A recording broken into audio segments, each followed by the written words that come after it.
And now it's time to welcome our traveling correspondent, comedian Tom Papa, in a segment we call Out in America. Thank you, Chris. On behalf of Live From Here, I continue my journey across the country, shining a light on all the good people in America. This week, I put on my seersucker suit and jumped on a Mississippi riverboat, headed for St. Louis, Missouri. Despite intense thunderstorms that rolled through town, the week turned hot and muggy. The kind of muggy that makes you think about selling your house and moving north before August arrives. The gift I received from St. Louis was a head full of allergies.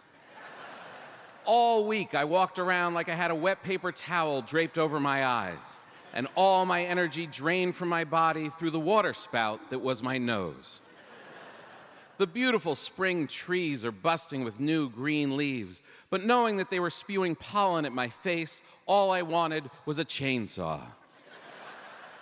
Have you ever been disgusted by the guy who blows his nose like a clown in public and then realized you are that guy? I have. When you're having an allergy attack, it's amazing what you'll use as a tissue, isn't it? I'll use anything. A boarding pass, a coaster, even the paper from a plastic straw. It's the only time I'm happy that the receipt from the supermarket is a mile long. I started off downtown at a coffee shop looking for a dark roasted coffee and a lightly baked croissant and a handful of napkins. There was an older gentleman going from table to table flirting with the customers. It turned out he was the owner, and picking up women is the reason he bought the shop in the first place. He said, "Where else am I going to meet women my age? They only come out during the day, so I have to try and catch them while it's still light out. And the best part is that if we end up sleeping together, it means a nice long afternoon nap." The coffee shop was filled with people sitting at their makeshift workstations. They all had on headphones and were staring at their laptops and their smartphones like they too were just another plugged-in accessory. It made me sad to see all these people ignoring each other in favor of their devices.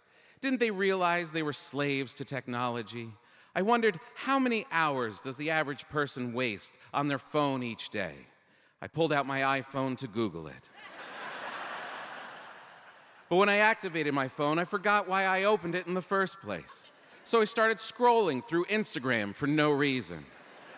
I did this as I always do until I hated everyone in my life. What are we doing to ourselves with this social media? It never makes me feel better. I never get off Instagram or Facebook and think, wow, good for everyone. Because my phone apparently eavesdrops on all my conversations, it overheard me saying that I'd never been to Busch Stadium before. It sent me an alert that told me not only that the Cardinals were playing, but it opened a link to a ticket site. Have you ever been creeped out that your phone was spying on you, but at the same time felt oddly cared for? I have. As luck would have it, the Cards were playing a doubleheader against the Kansas City Royals. The first game was already underway, so I figured I'd mix in among the fans and try and score a ticket for the late game. I slipped into a bar called Patio's.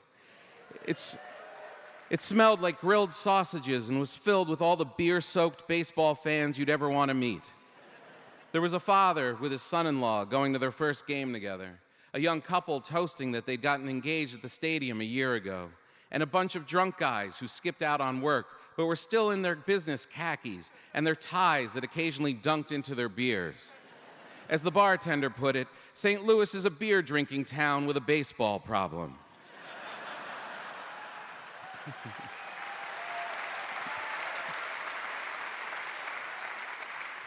My favorite was an old lady covered in so many pins and patches that she looked like the team mascot.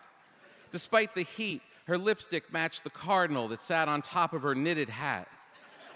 Her name was Val, and she was sitting at her favorite spot at the end of the bar. She said she's been a fan for years, but only started coming to the stadium after her husband passed away. Not because she missed him, but because he was a Cubs fan.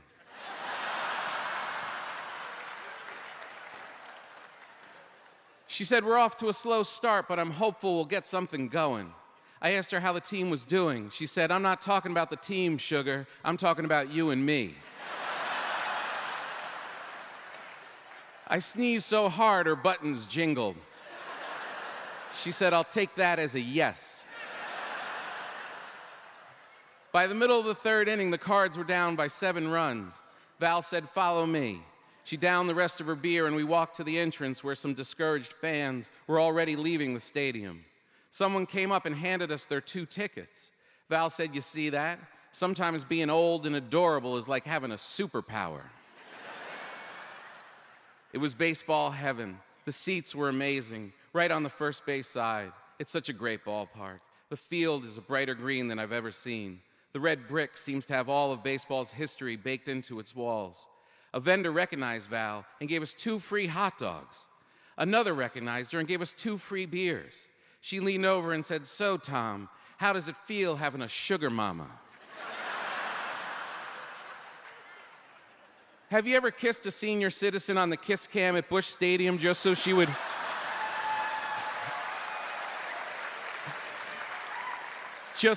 hook you up with tickets to the night game of a doubleheader? I have. Thank you, St. Louis.